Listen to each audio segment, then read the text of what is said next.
ายไปมาประจำศักดิ์ศรีลดจากมันตามจึงถลำไปมีหักใหม่เขาพา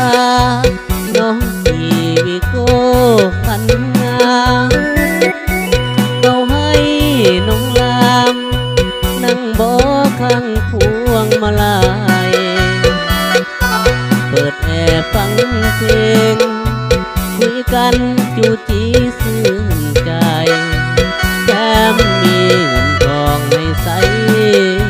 ฝันใจน้องลืมเวที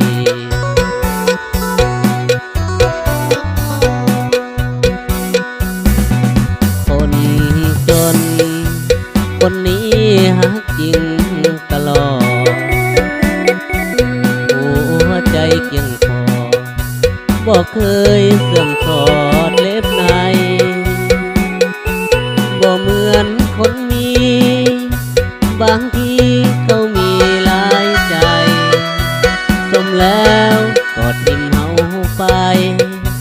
สุดท้ายต้องน้ำตานองวิโก้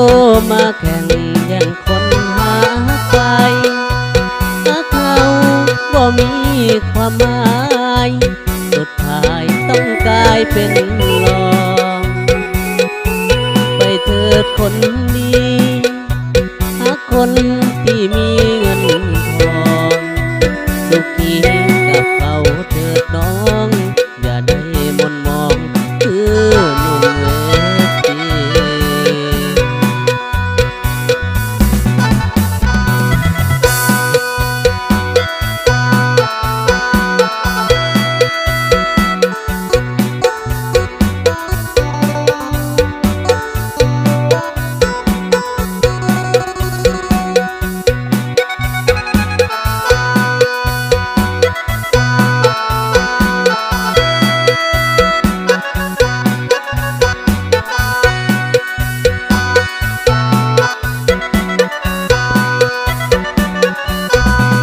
คนจนคนนี้ฮักจริงตลอดหัวใจเกี่ยงปอบอกเคยเสื่อมสอดเล็บในบ่เหมือนคนมี